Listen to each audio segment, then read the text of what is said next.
San Antonio starts right now. Hi, good morning. We made it to Wednesday. It is December 8th. 'Tis the season to celebrate family and friends as we slowly start to get things closer to normal as we approach Christmas time. Both our talkers today have to do with spirits. The first one is an interesting pairing, and we could probably call it cookie wine.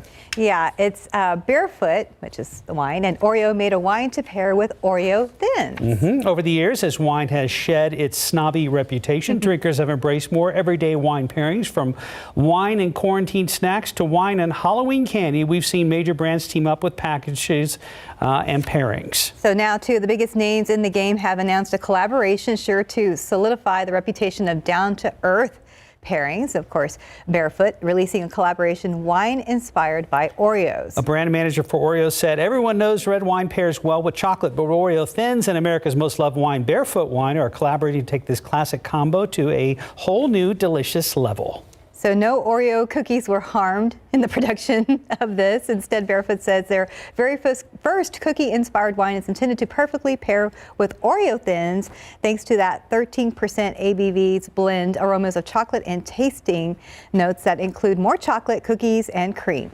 And oak, along with natural flavors of blackberry and dark cherry. So the resulting wine, billed on the label as grape wine with natural flavors, will be sold starting December 9th, which is tomorrow, exclusively at barefootwine.com. The price, $24.99, will get you two 750 milliliter bottles, along with a package of Oreo Thins. Yeah, the label looks kind of fancy, I guess, for a gift.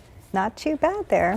13% alcohol by volume, though. They say the bottles make sure to conversation eat before you're getting tipsy off the 13% ABV cookie wine. So drink responsibly and celebrate the season. I like the little box that it comes with. Yeah. Like a little, little suggestion. Whoops.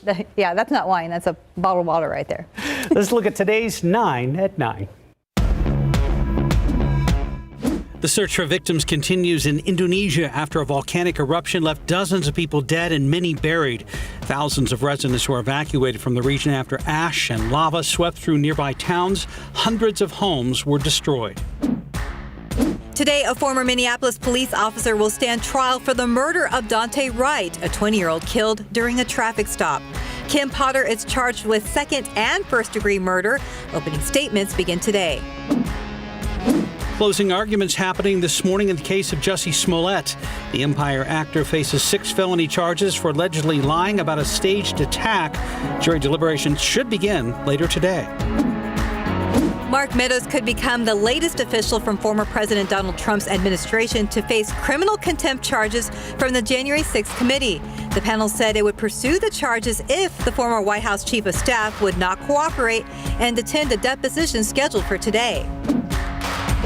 Amazon is looking into a widespread outage of their cloud computing network. Everything from airline reservations and auto dealerships to payment apps and video streaming services were affected for more than 5 hours yesterday. The House passed a bill Tuesday that would pave the way for an increase in the federal debt ceiling.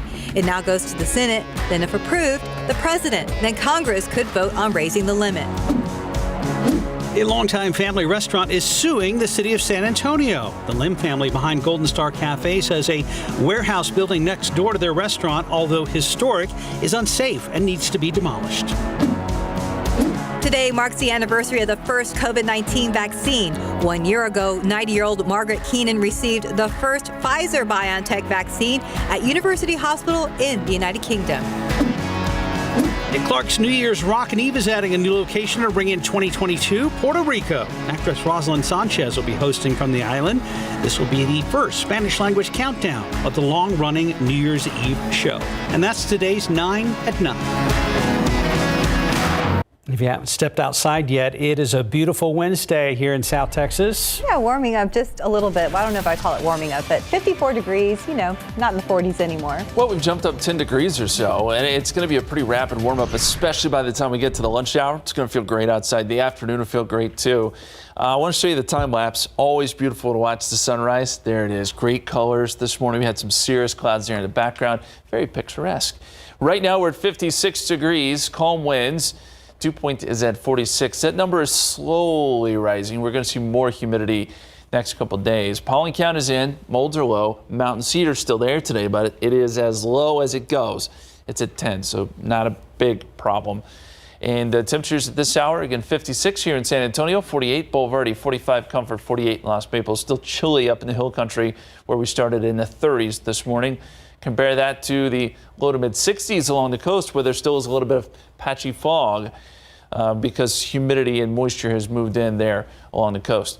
Here are the headlines today. Jacket this morning, but t-shirt this afternoon, the way temperatures are trending. Near record highs next couple days. We're going to be in the 80s Thursday and Friday.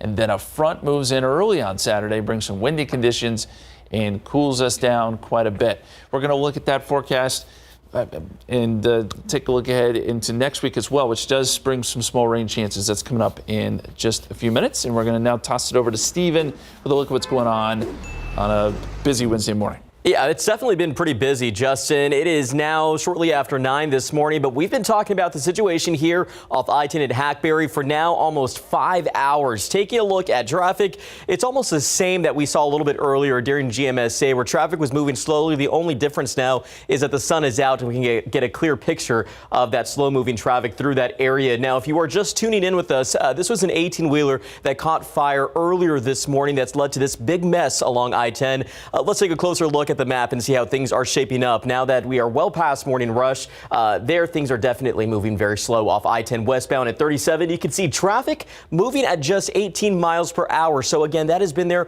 for almost 5 hours. Jonathan Cota will have a little bit more on that later on this today, but make sure that if you drive through this area, pack that patience. If not, maybe find an alternative route. That may be the best way to go this morning. Other issues to keep on lookout for. We do have a crash off 35 southbound at Loop 410 that's caused some issues on those southbound lanes, but looks like that could be clearing up momentarily. A little further up, though, another crash off I-35 northbound at Weidner Road has led to a slowdown there. So overall, Wednesday morning has been riddled with a number of problems, and we have not started to see them slow down just yet. But traffic is definitely slow this morning. Again, one last look at I-10 at Hackberry. We'll continue to monitor this situation throughout the morning and give you all those updates as needed. Mark Stephanie. Stephen, thank you very much. Good to have you in the 9 o'clock show today. Top stories are following. One woman's in jail after an overnight crash on the north side. It happened around 2 this morning at Loop 410 and San Pedro, not far from North Star Mall. That's where San Antonio police say 2 cars collided, sending one of them into an exit barrier. The woman inside the car was taken into custody. That woman had minor injuries. No one else was hurt. And starting today, San Antonio Independent School District will begin enforcing its mask mandates in the classroom. Comes after much back and forth about whether schools could impose their own mandates. District briefly paused the mandate last week amid a legal battle between a group called Disability Rights Texas and the Texas Education Agency. Courts ruled that the mandate violated a Disabilities Act. After reviewing the ruling, SAISD legal counsel determined that the order is limited to the parties in the lawsuit. And because the district is not involved in the legal battle, the district says it believes it has the authority to resume the mask mandate. This comes as the district says it is expecting an uptick in COVID cases over the holidays. They believe it is in the best interest for students, staff, and visitors to wear masks on district campuses. If you're a SAW customer, the company will be installing a new meter in your home in the future. The SAW's Board of Trustees approved the Connect H2O meter program yesterday. The meters will monitor your water usage and send the data to SAWs, where they will make it available for you to see online. And they will also send alerts about high usage. SAW said the hope this will help customers better understand and control their water usage. We've already tested this out in 2,500 homes and will start installing them in 600,000 more homes over the next 5 years. So it's going to take a little time. In your morning headlines, police in a central Texas city searching for a person who opened fire inside a busy mall, and a Houston plumber gets paid for a big discovery at Joel Osteen's church, but he's not too thrilled about everything. And the latest on that Amazon outage that brought part of the internet to a standstill for hours yesterday. RJ Marquez joins us with those stories and much more. Good morning, RJ. Good morning, guys. It's amazing, right? How one of these outages can just affect so many different businesses. It was a big deal. Yeah, it's like everything came to a standstill.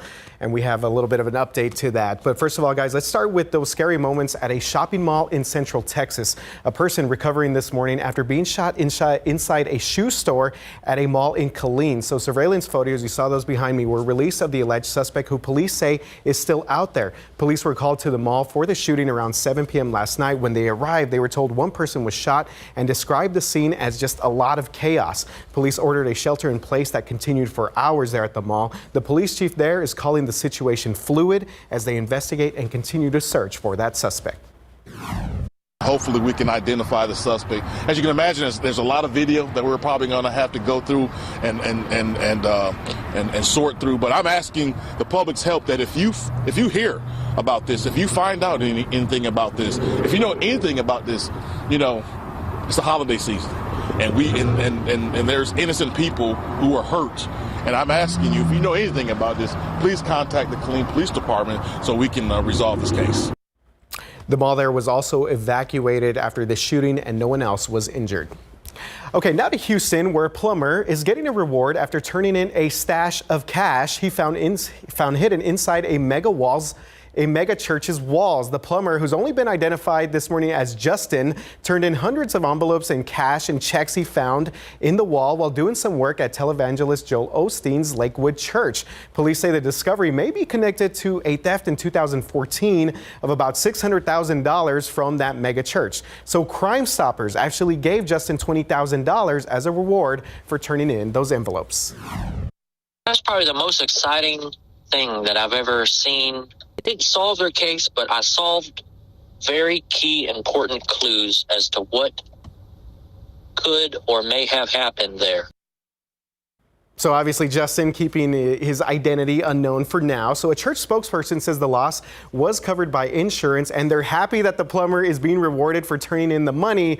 But Justin also a little bothered because he told our sister station in Houston, KPRC TV, that as of yesterday, he has not heard directly from anyone there at the mega church. So we'll see how that shapes out in the next couple of days. All right, guys, we mentioned this in the 9 at 9. Parts of the internet just in the dark after Amazon's web servers had a major outage that wreaked havoc on tons of businesses and millions of people. Many other major services, including Netflix, Disney Plus, Venmo, and Ring security cameras, were also hit by this outage. People at home also seeing slowdowns with smart devices, and also not good news during the holidays. Amazon's package deliveries stopped for hours. Centralization with the administration of some of these services. When there is an outage that takes place, it can have wide-ranging impact. Yeah, we definitely saw that. So Amazon has not exactly said what led to that outage, but they are hoping to get through all of those packages and deliver those as soon as possible. So asking for a little bit of patience there. All right, and finally this morning, a Japanese billionaire is in space this morning in what's being called the first self-funded tourism mission to the International Space Station in a decade. So Yusaku Maezawa soared into space this morning and is now at the space station. He went to space inside a Russian-built capsule and rocket, and blastoff happened, you see it right there, from Kazakhstan around 2:40 this morning. Maezawa is taking a 12-day journey with a veteran Russian astronaut, and of course he had to take his production assistant and videographer with him, because if it's not on the gram, it didn't happen. He says he plans on sharing his experience with the world on his YouTube channel, and he said it costs about $50 to $60 million to self-fund this trip to space. Pocket change. Pocket change for him. How about the job, that videographer who's going to get to go hang out? That's a good gig there. That's a nice gig. If they're not scared. Sure. I probably got to pass that bar first. I think so. What do you think about coming back a little bit later in the newscast? We're going to talk some Spurs and also UTSA getting honored by county officials. Pretty good stuff. Fantastic. Thank you, Thanks, Mr. guys. Marquez. Right now, it's 9:11, about 54 degrees. Still ahead on GMSA at 9. A big effort to save the turtles. Still had a look at some good stories around the globe, like conservation efforts in the Amazon River. There are many volunteer opportunities this holiday season, including here at Harper's Chapel Baptist Church on the west side. Coming up, details on how you can get involved. And welcome back. It's 9:15. 'Tis the season for giving back to your community, and there are a number of ways you and your family can help out through the holidays. That includes volunteering at a local church that provides resources to help get those experiencing homelessness back on their feet. Tiffany Huertas joins us live from Harper's Chapel Baptist Church on the west side with more. Tiffany, how can volunteers help? Good morning, Mark and Stephanie. Every Wednesday, the church transforms into a resource hub to help people experiencing homelessness. Now, check it out. Volunteers and staff are already here. They're going to be distributing clothing, food, and so much more. The city even has their mobile shower unit that helps people here in this community. Joining us now is Marjorie White with the City of Vincent, pastor of this church. Good morning. Thank you for joining us. Talk to us about the resource hub. Awesome. Thank you for being here. The resource hub is definitely an access point for those experiencing unsheltered homelessness, where we try to bring resources to these areas. As you know, many of our homeless resources are centered downtown, but we have homeless all over the city. And so this is a great opportunity to bring community together. We have several organizations, the fire department, University of Incarnate Word School of Nursing, Chambliss Nursing School, to provide vaccinations, food, clothing, showers, and outreach, because we do have our outreach teams here on site as well. And how important is this during the holiday season? Oh, with COVID and everything going on, it's so important that, we give back. I always believe that to whom much is given, much is required. And in this season, this holiday season, there's so much need, and there's so many opportunities to give back. And, the hub is definitely one. We have two in this city. If you're interested in volunteering, you can go to the City of San Antonio's website for the volunteer page. But thank you. And, we hope that more people do give, because, like I said, there's so much need right now. Thank you, Marjorie. And Vincent, talk to us about, since this resource hub has been here, how has it impacted the community? What are residents telling you? It had a big impact, dealing with the homeless community as well, and what we provide for the homeless community. But we also have services and resources for the resident community. And what I wanted to do, part of the vision that me and Marjorie talked about, was bridging that gap, right? Letting the resident community know about the homeless community so they could come together, work together, and so we could reduce things as crime, we could reduce things as the drug use and things that go on in this community. On the west side, things have changed. So I've noticed that when the homeless community is walking around, they're picking up trash, they're getting involved, and the resident community is communicating with them as well. So we're starting to see the relationships mend, because a lot of the ones that are homeless at this time, a lot of them are from this community, and they're just down on their luck, whether they lost a job or whatever the case may be. How many people do you think you've helped? We've helped, oh man, I want to say in the 30s, the 40s. We only been doing 52. We only been doing this. I think we started in September, so it's been a very good deal far as who we've been able to help and provide services for, and also with the food. We average well over, just on Wednesdays, over 60 plus families with just the food and the clothes alone. And I love coming here because last time it was all smiles. Everyone was happy to be here. So is there still opportunity for volunteers to sign up? Absolutely. This hub runs every Wednesday from 11 to 2.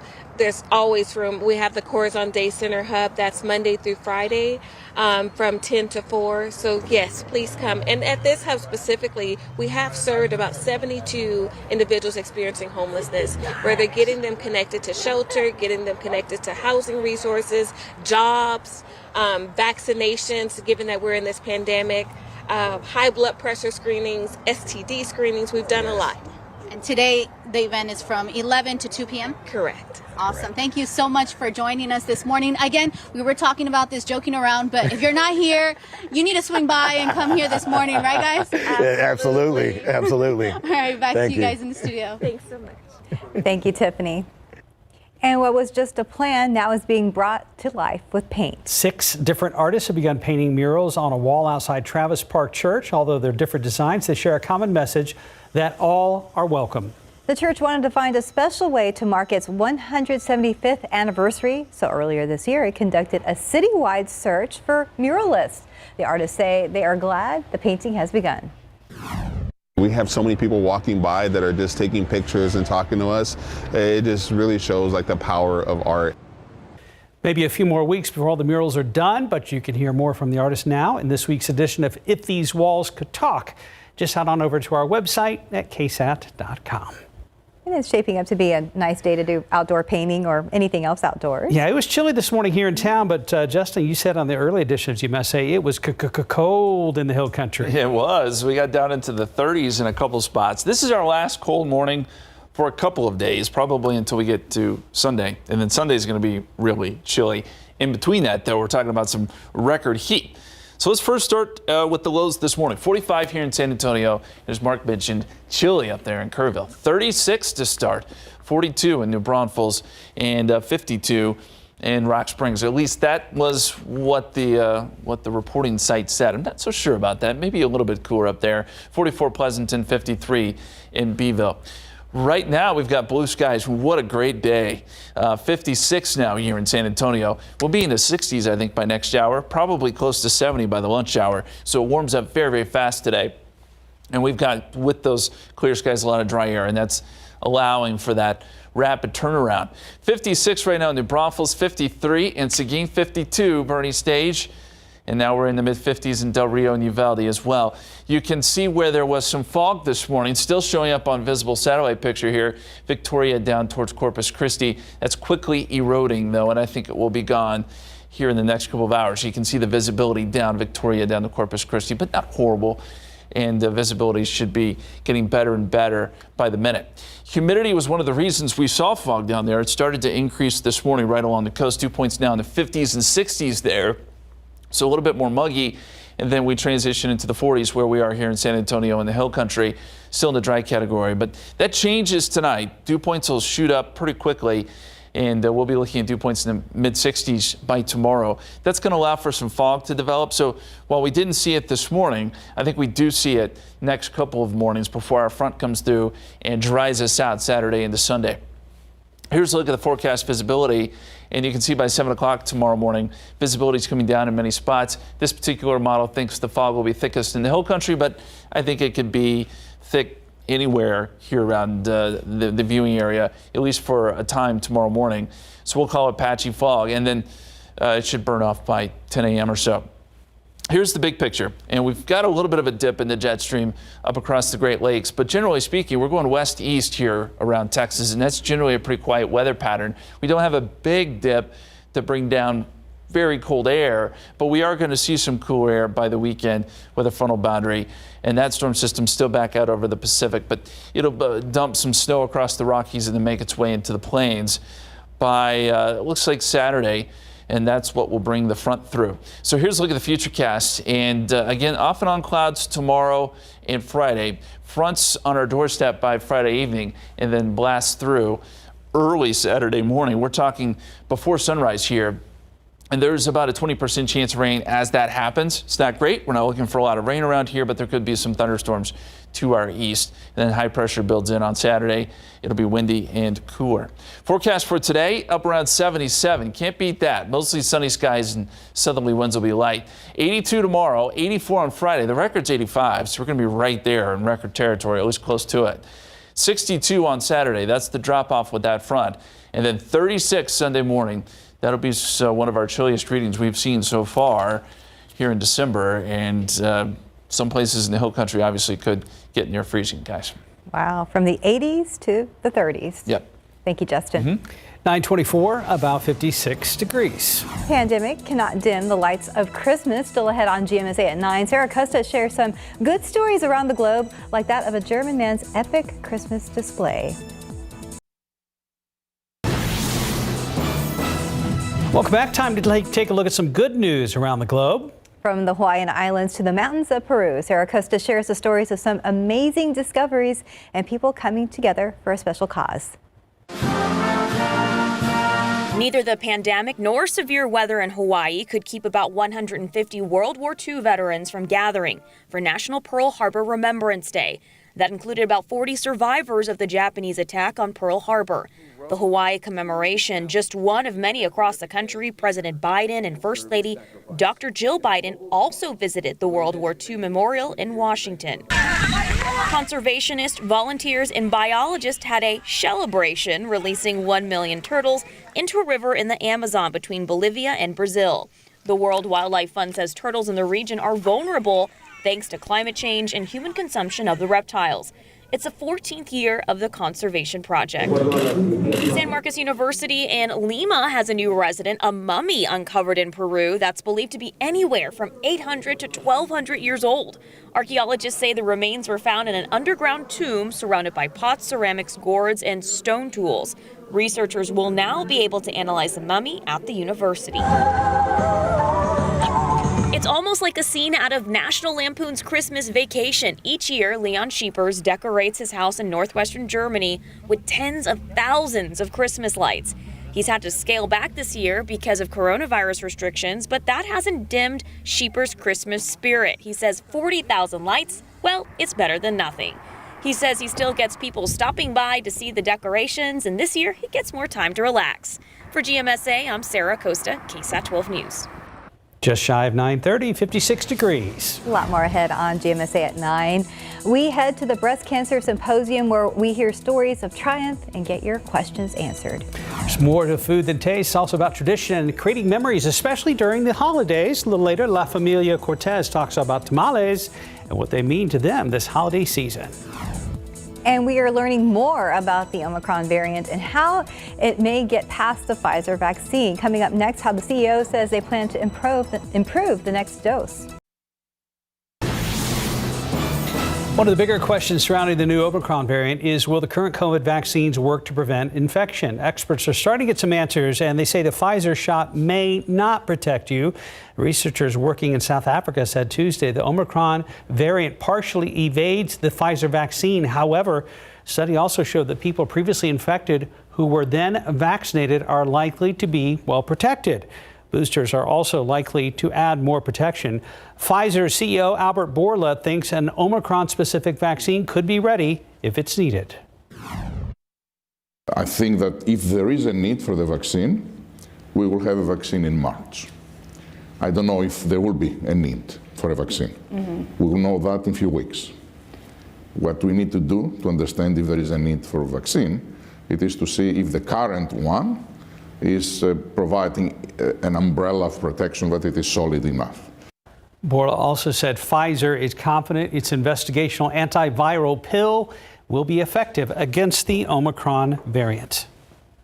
And all eyes are on San Antonio this week as the city hosts the biggest breast cancer symposium in the world. It's a 4-day event at the Henry B. Gonzalez Convention Center with hundreds of researchers, scientists, and doctors from all across the globe. Stefania Jimenez was at the day one of the event where they focused on how COVID has impacted breast cancer patients.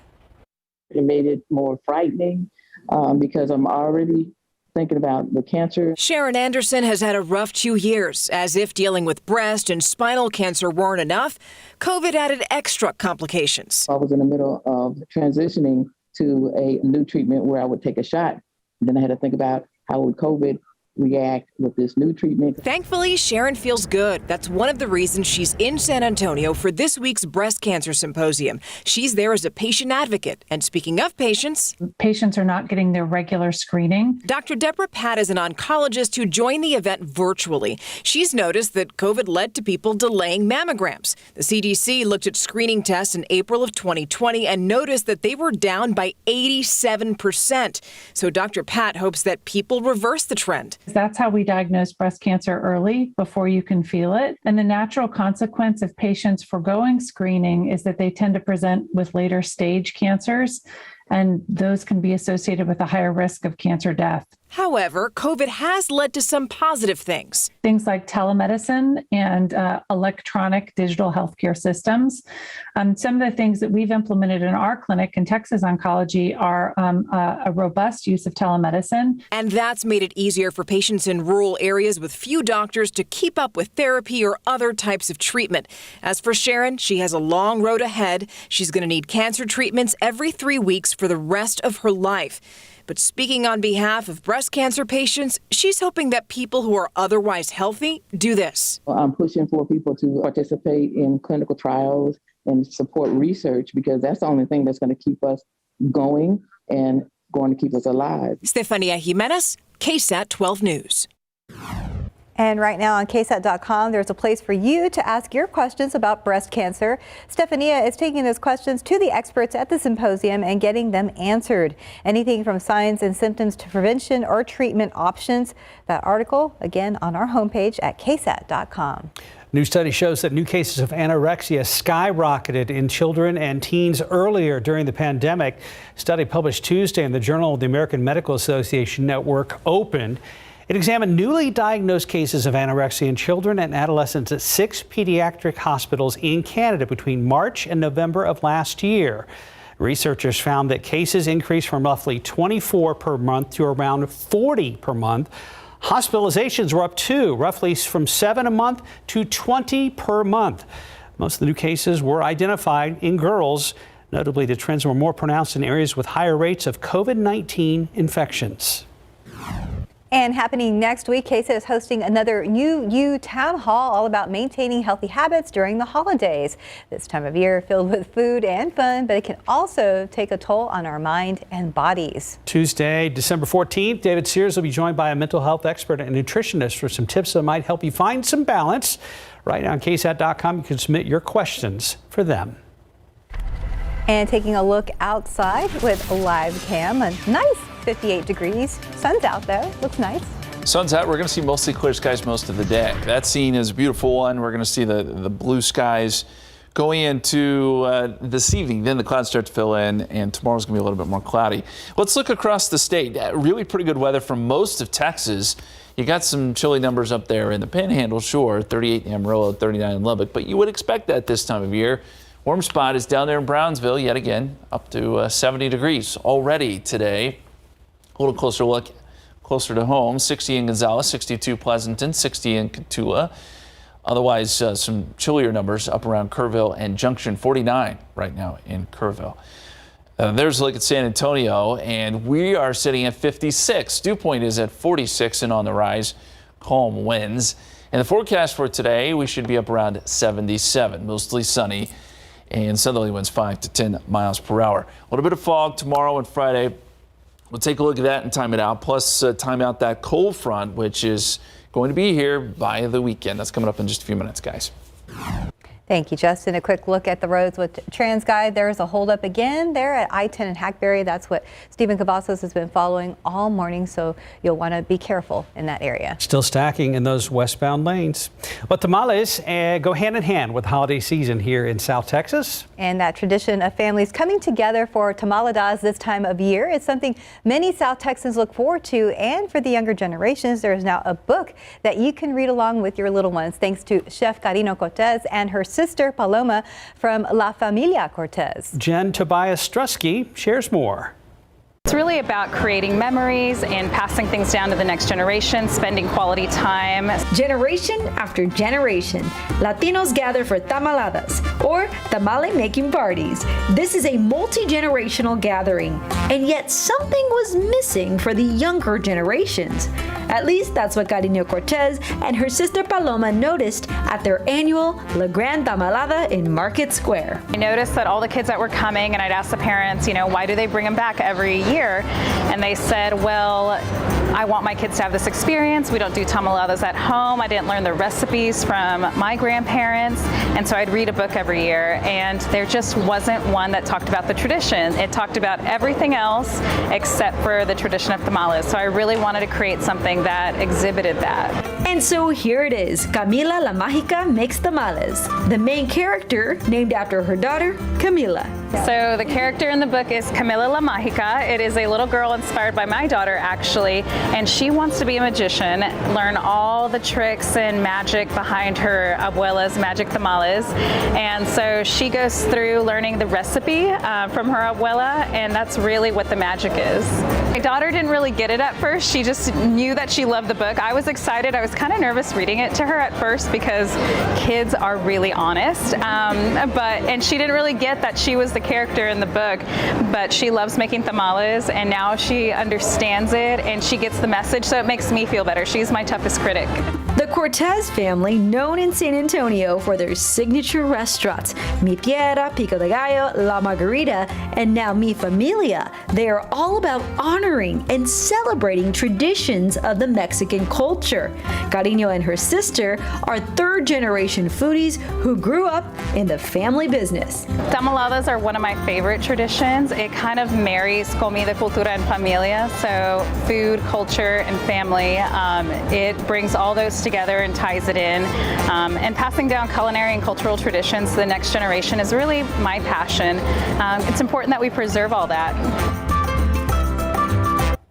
And today on SA Live, Cariño Cortez will give us a sneak peek at her tamale making skills for this year's La Gran Tamalada. Tune in at 1 p.m. right here on KSAT 12. The La Gran Tamalada this Saturday, Sunday from 11 to 6 at Historic Market Square. Admission is free. The event includes vendors, tamale kits for purchase, live Tamale music, and a book reading of Camila La Majica Makes Tamales, and much, much more. And time now, it's 9:42 and about 58 degrees out there. You're watching GMSA at 9. Spurs get a loss, but it was still kind of a close game. RJ is back with some highlights coming up next. This SA Salute holiday greeting is brought to you by the Republic of Texas Window Company. Hi, I'm Hunter with the Republic of Texas Window Company. My wife Dana and I would like to thank the veterans, first responders, and military for their service this holiday season. Happy holidays. And welcome back. It's 9:46. The Spurs come back home, but they can't get it done against the New York Knicks. San Antonio loses its second straight game, and one of their best players may be missing some time. RJ Marquez is back in the studio with more on that and today's Spurs Chat. Yeah, a double whammy definitely for the silver and black as they fall to the New York Knicks. It was the second night of a back-to-back, so you figured that, this might be a tough game, but they were back at the AT&T Center. And then, to just add injury to insult, literally injury, Keldon Johnson gets hurt. We'll show you Keldon Johnson's injury here in just a bit. First of all, Spurs came out early on, taking it to the Knicks here. Derek White had himself another nice game. He finished with 26 points. We saw earlier DeJounte Murray with a nice alley-oop play there. But New York came and shot lights out. They really did. So this was some second quarter action here. Bryn Forbes making a couple buckets. Jakob Poeltl getting some nice plays right there. But if we could just remove that banner real quick on this highlight. Yeah, take a look at that. Keldon Johnson's ankle just rolls on Jakob Poeltl. You can see it right there. Oh, yeah. So Keldon on the floor there. This happened right before halftime. So the Spurs did go into the locker room. Keldon did come out, but he could only play for about a minute. Pop ended up taking him out, and he was ruled out for the rest of the game. Pop later saying that x-rays were negative, so there's some good news there, but I would expect Keldon to miss some time. But anyways, Knicks hit 18 three-pointers, take care of business here against the Spurs. Spurs made itself a nice little rally in the fourth quarter, but here's what Pop had to say about New York's offense. I think they made about 17 threes. And in today's NBA, if you make that many threes, you got a great chance to win the basketball game, which means your defense and rebounding has to be almost perfect. Our rebounding was poor. They really kicked our butt. Guys are going to make threes some games, and they made more than they're used to making, but the boards, 21 points off 17 offensive rebounds was the killer. That's what killed us.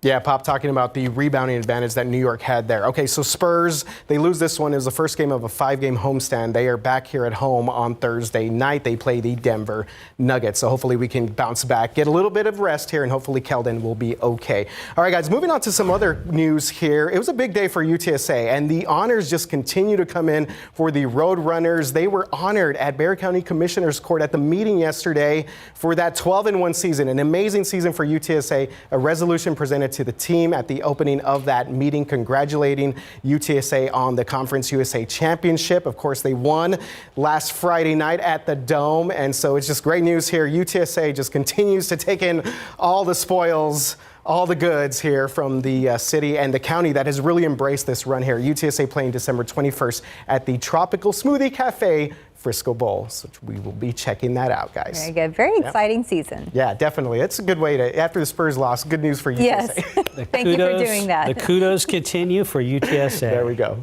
Thanks, RJ, thank you so much for stepping in today. 9:49 right now, and Justin is back with a temperature outlook for, looks like a couple weeks out. Yeah, we've been looking at this last couple days, and the month of December so far has been really kind of toasty, and we're going to keep it that way. You look at December 14th through December 18th, and this is the projection. What you're looking at here, these colors represent above average or below average. And when you get into the reds and the maroons, that's well above average. That's what the trend is looking like climatologically. And that means that stretching from Texas all the way up into the Northeast, we're going to be looking at warmer than average temperatures, we think, in mid-December. Then that really goes with what we've been seeing. I mean, it's been warm, and we're going to see some near record warmth next couple days. 82 tomorrow, 84 on Friday. This is not December-like. We will see a cool down Saturday and Sunday behind the front. But, 60s are actually the average. So that's actually not too far away from what the average would be, just to give you some perspective. Today, by the way, around 77. Also, it's been dry. We can use some rain. There's a small chance Friday night and a Saturday morning, but it's small. I don't think we get much out of that. And then a couple of more small chances Monday and Tuesday. But it looks like we're going to end the year pretty close to average, but on a dry note. Looking outside right now, we've got blue skies, 56 degrees, 57 at Stinson, 56 at Kelly, and at Randolph, 53. Winds are not strong right now. We don't expect strong winds today, but we should start to see a southerly breeze by the afternoon. 57 Bernie Stage, 52 in Comfort, 61 in Devine, 60 in Cotulla, 62 in Gonzales. Not surprising, we're already seeing some 60s here on the map. And very quickly, we'll be in the 60s, I think, by next hour, and then maybe close to 70 by the lunch hour. Forecast humidity. It was rather high along the coast this morning. That moisture starts to spread in tonight. So by tomorrow morning, we've got dew points in the 60s. It's going to feel a lot more humid. And once we get that initial surge of deeper moisture, that's when you start to see some fog typically. And I think that's in the forecast tomorrow and Friday morning as this moisture sticks around. We saw it this morning too. It was just along the coast. And we're still seeing a little bit of it here. This is some low cloudiness and some of that fog that stretches from Corpus Christi up to Beeville. And these clouds are quickly moving east. So if we are seeing some clouds here across our eastern counties, I don't think they last very long. Everyone else is seeing clear skies. By tomorrow morning, that fog does build. This is a look at one of our computer models, and it does show the fog will become patchy and thick in spots and then clear up by mid-morning. Down the line, we'll be watching for our next cold front. That is set to arrive on Friday night, early Saturday. So this is Friday, 7 o'clock. It's on our doorstep. And then by 3 a.m. Saturday, it's moving through. Showers and storms possible east of us, but not expecting much here in San Antonio. High pressure builds in, and we get a cooler weekend, as we showed you, with some gusty winds. Today's 77, southerly winds 5 to 10, and the extended forecast, a couple warm days here, and then the cooler number on Saturday is 62, 63 Sunday, and a chilly morning on Sunday. We'll be right back. And welcome back. It's 9:55, so we have a last-minute gift idea for you. You can actually drink beer from Miller Lite's new Christmas ornaments. Yes, the 6 packs of these beer ornaments designed to fit snugly around 8-ounce cans of Miller Lite went on sale this week exclusively at beerornaments.com for $19.75. And as Mark said, these are 8-ounce cans, so it's not like the actual, like the regular can size. They're smaller, so I guess, they won't be too heavy when they hang on your tree. That's right. The Vice President of Miller Family Brand says our beer ornaments are not only hilarious, but a great way to keep the holidays bright for beer lovers everywhere, from drinks to decor. Can you see this in a man cave somewhere on a little tree? For sure. Yes, right? I think it would be a great gift for that. Have a great day, guys.